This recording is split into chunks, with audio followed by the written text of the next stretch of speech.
Busog naman po lahat eh, no? Oo, bye-bye.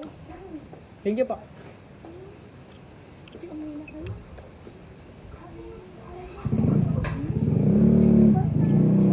Bye-bye.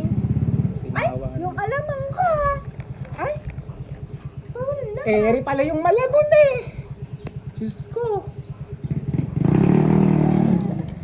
Ba't mo naman yung laman ng marabon na yan? Naku, hindi.